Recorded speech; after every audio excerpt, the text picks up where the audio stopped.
Hey, what is up, everybody? This is Anthony. You are, of course, tuned in to the VR Game Rankings YouTube channel, and this is the daily vlog series. And today is Tuesday, February 6th. This is episode 92, and let's go ahead and jump right into the show. Okay, so of course, every day I take a look at all of the various news stories, and I'm looking for big news stories that resonate with me in a certain way, something exciting and interesting to talk about.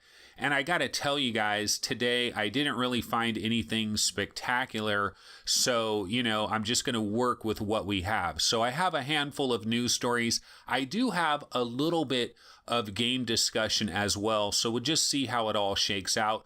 But let's go ahead and start with the first news story of the day. And of course, the biggest news story of today is that Sariento VR has left early access and is now officially available. The final version is officially available. It's ready for everybody out there. You can go ahead and pick this up on Steam. I believe it is $29.99 on Steam. There is a bundle that you can buy that comes with a couple of other games. I believe Zomday, and I forget what the other one is, but there is a bundle you can get where you can get a little bit of a discount on Sariento VR and also a couple of other games. So there is that as well. And the interesting thing about Sariento VR's release, being fully available today, is it goes back to the story that I had yesterday where I said that I don't really believe in this idea of not reviewing early access games. And it's funny because Sariento VR is actually a very good example for both sides of this coin. Do you guys realize that Sariento VR released back in late December of 2016. Late December of 2016. This game has been available for over a year. For well over a year, people have been playing Sariento VR. Now, the developer Mixed Realms has continued to make updates to this game over time. And so if the idea of not reviewing a game until it's out of early access, I would have had to wait over a year. I mean, the game would have been available for a year, people buying it for a year, people playing it for a year, and I don't review the game. Does that make any sense? No, it doesn't. Now, we do have a review of this game on VR Game Rankings. I actually did not do this review. This review was done by a contributor that was helping out our website at the time. I don't play every single game there is, and I do have a few contributors that have helped out with the website over the course of the website being available. And one of these contributors did this review. Now, they gave the game an 86, and they really loved the game. They really liked the game, and 86 is actually a very good score. If you get a score in the 80s or 90s, that is a great game. If you have a score in the 90s, I mean, that's an outstanding game. But 86 is translates to very good. That is a very good game. So I will definitely reach out to this contributor and ask them if they maybe could revisit the game now that it's out of early access, and maybe they need to make some adjustments to the review. Maybe that 86 score can creep up a little bit higher, or maybe they feel like that score still stands. I'm not sure exactly what their feelings is going to be on that, but that's kind of how I plan to handle early access. And now another question you guys might have is dude, why have you not played Sariento VR? It's considered one of the clearly best VR games we have on VR Game Rankings. This game is perpetually in the top 20 on both the Vive and even the Oculus Rift as well. It seems to get ranked very high, especially within the last several months. It seems to get ranked higher and higher. And my answer to this question, and this kind of goes to any of these games out there that you guys are wondering, why hasn't Anthony talked about this game? Why hasn't Anthony talked about that game? Well, basically, I have to get back to this reality situation here where, as somebody that is running this YouTube channel, VR Game Rankings, I'm running the VR Game Rankings website, and all of the different things that I'm doing here, I have to have a budget for everything. Okay. So there's a lot of different things that the website needs to do. There's different things that the that the YouTube channel needs to do. I'd like to get a new camera at some point. In fact, this camera, I've been screwing around with the camera. I don't know if you guys have noticed any change in the video, but I don't like the video quality of this camera at all. I really need a new camera. The camera that I want is this Canon that costs like about $1,000. Okay, so there's investments that need to be made. There's all these different things that I want to buy. I want to get like a really nice green screen setup with really good lighting. I've tried to do green screen before and it just came out absolute garbage. And I think the reason is I didn't have the correct lighting. And so I'd like to get the right kind of lights. I'd like to get the right kind of camera. I want to improve this show. And so I have to consider a budget for all kinds of different things, not just games that are coming out. Now, do I never buy a game with my own money? No, that's not true. I bought The Impatient in the month of January. That was kind of the purchase that I made with my own money. And that's an example where I got burned. But, you know, when it comes to Sony, they don't give codes to people like me. I'm not well enough known. I don't have hundreds of thousands of subscribers, so I'm not getting any codes from Sony. And so I have to keep a handful of money off to the side for these big VR games that come out that I really should talk about. A game like The Impatient, whether it's good or bad, I should still have a take on that. And I got to set this money aside and I got to be ready for games like that. So a game like Sorrento VR, I've never happened to buy this game myself personally, and it's not because I'm not interested in it. It's because I got to save my money for newer games. Sorrento VR, even though it is out of early access, and this is big news, this game has been available for a year. It's not like it's a brand new game that no one has ever heard of. This game has been around. People back in late December of 2016 were playing this game. So this is not a brand new game. So I kind of have to save my money for more of these brand new games. One thing I will say though, hey, I have a Steam account. It is VR_game_rankings, all lowercase VR game rankings with underscores in between there. And if somebody wants to buy a game for that account, you know, hey, I'm not gonna stop you. So definitely, if anybody wants to buy a game on that account, go right ahead. I can't absolutely guarantee that I will give coverage to that game, but most likely I will at least download the game and at least try to play it. So if anybody wants to help out as far as that goes, you know, fine, go ahead. I have no problems with that. So anyway, that's my take on Sorrento VR. It is out of early access. I'm curious as to what your guys' opinions are. Has this game, if any of you have had it like for the longest time, has it really truly improved by leaps and bounds? How much better do you think it is? And, you know, I know my good buddy Erwin X has put in hundreds and hundreds and hundreds of hours into Sorrento VR. He's like, this is probably his favorite VR game, and he's absolutely raved to me about this game. Hopefully, maybe Sorrento VR will end up on one of these free Oculus weekends, and then I can get a try of the game, or maybe there will be a demo. You know, I highly encourage all VR developers out there, if you could provide a demo, even if it's just a timed demo where you get 10 minutes with the game and then the timer just shuts off and that's it. Because I know a lot of developers complain that they don't really have time to work on a demo because they're trying to update the full game. They're trying to improve the full game for the people that have really paid the money for the game, and their concentration is on that.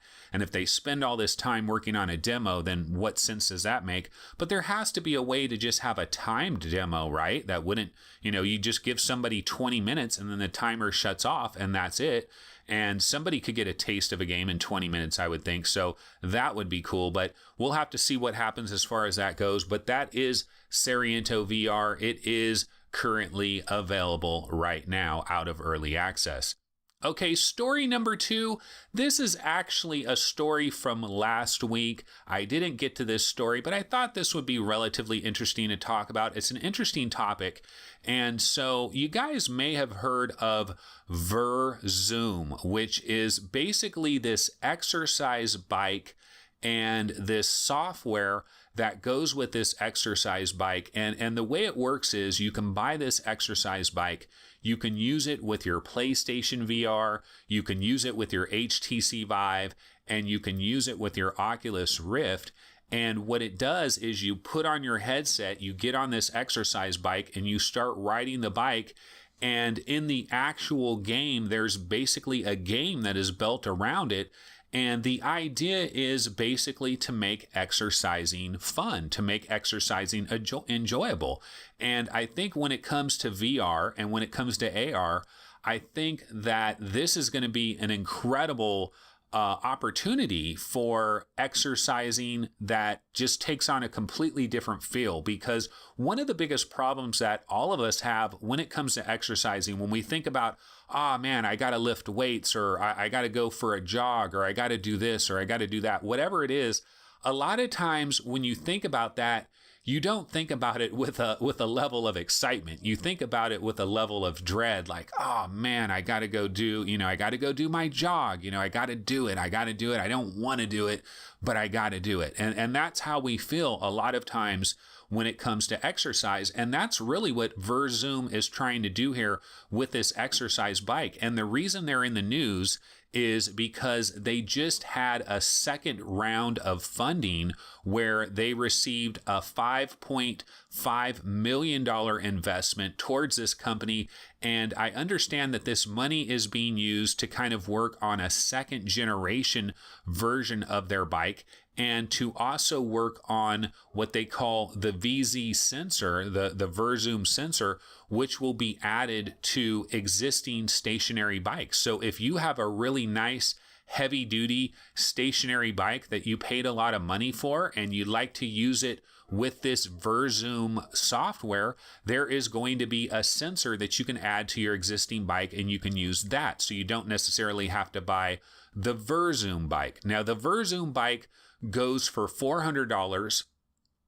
I checked on their website. It's currently on back order, but this is something that's starting to show up at exercise centers, and it's starting to become this thing. And I really feel like there's a lot of opportunity here.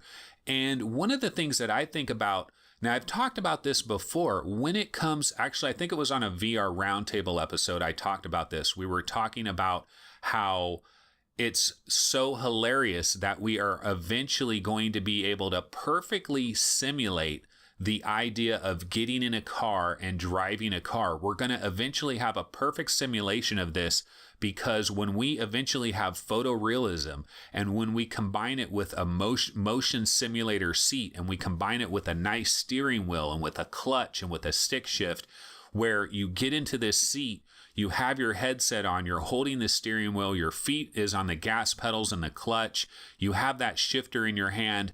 Once we have photorealism, it's basically, we can simulate the driving experience. There could be no difference. Eventually, I'm talking like 10 years from now, we can get to the point where we can perfectly simulate driving a car.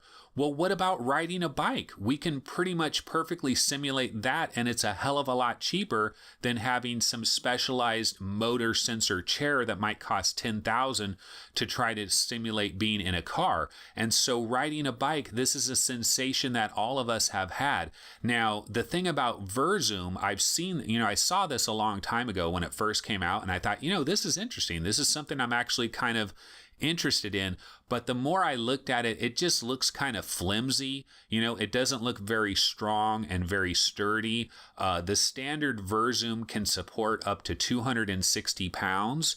So if you are a heavier person, a taller person with more weight, you would actually have to go with a legitimate stationary bike and add the sensor on to be able to do that. But basically, my feeling is that, yeah, I do want to have a bike that I can get on and have these virtual reality biking simulator situation. Imagine that you're on a bike, it's a zombie apocalypse, and you can't get off of your bike for some reason. I mean, they have to figure out some way to make this work, but you're stuck on a bike, you can't get off the bike, you have to use the bike to go wherever you need to go and do what you need to do.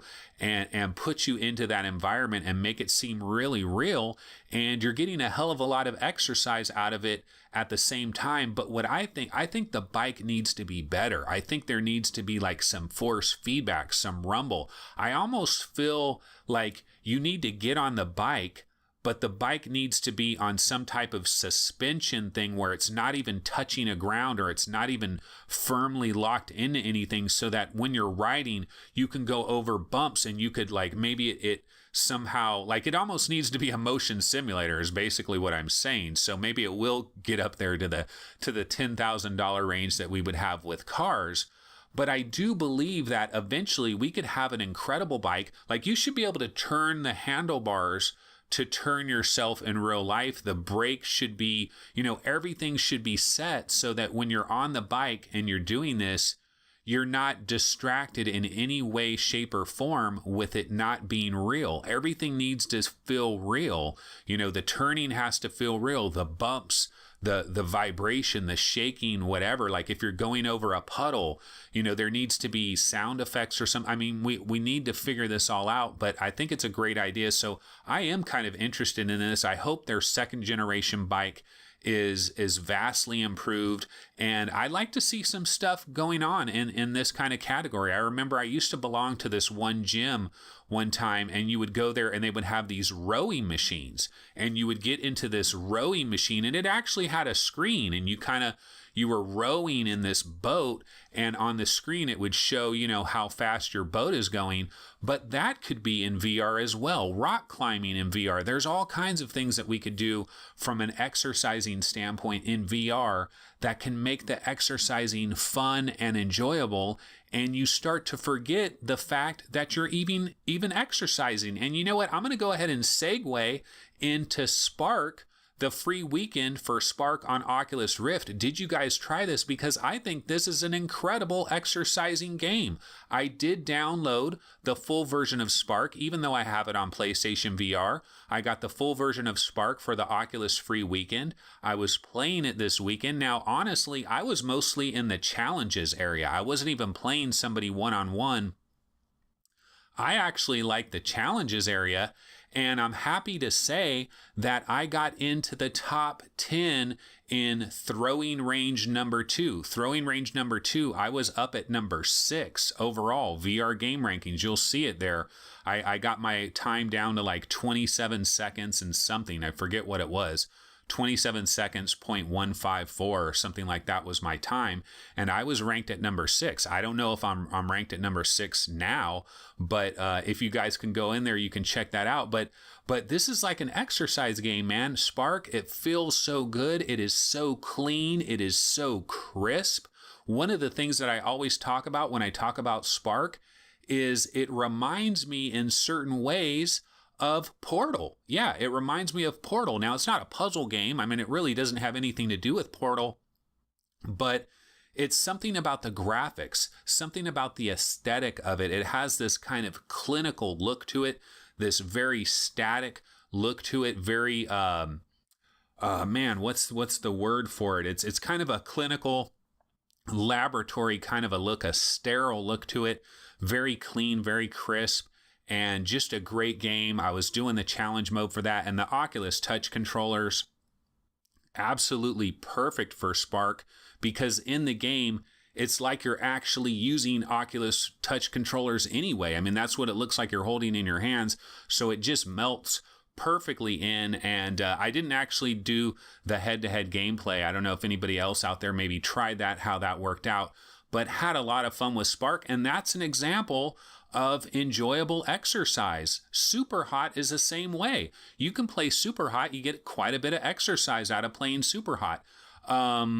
Sprint Vector, which is coming out later this week, that's an exercise game. You're going to have to take off your sweatshirt or your long sleeve shirt or whatever, because you're going to start to get a little bit hot. You're going to start to get maybe just a little bit sweaty, but you get this enjoyable exercise. It's a beautiful thing. It's a wonderful thing. It's one of the best things that VR brings to the experience. And I just can't say enough about that. But anyway, guys, we've been taking a lot of time on this. I just wanted to cover one other thing before we bounce out of here. One last thing is, This is on the PlayStation VR subreddit, but a Redditor caught this, and this might be kind of interesting. They notice that there are 2 entries for the persistence on the Sony PSN, and one of them is to pre-order the game, which is coming out July 24th, The Persistence. This is this roguelike game, kind of reminds people of Dead Space in VR, looks really good. You can actually play this on Demo Disc 2, there's a demo for it, but there's another entry that showed up that has the date of February 20th, and so some people are wondering, oh, maybe The Persistence is coming out on February 20th. Maybe this July 24th date is incorrect. But what one guy said is he looked at it and it seems like it may be a demo. So we might have a brand new demo of The Persistence on February 20th that could be a brand new build of the game and a much more updated build than the one that is on demo disc number 2. So this is something that PlayStation VR owners can look forward to later this month. Now, this is not confirmed. This is very much a rumor at this point, but hopefully we get this new Persistence demo. We can get a new feel for this game, The Persistence. I don't know about you guys. I am a huge fan of Dead Space. Oh my goodness, EA, please do something with Dead Space. I would love to see the original Dead Space game brought to VR and completely redone in VR. And that's kind of what The Persistence is. So definitely looking forward to The Persistence as well. Alrighty, folks. So that is going to go ahead and wrap it up. This has been episode 92 of the Daily Vlog series for Tuesday, February 6th. And I will see everybody tomorrow on Wednesday. So take it easy. See everybody tomorrow. Later.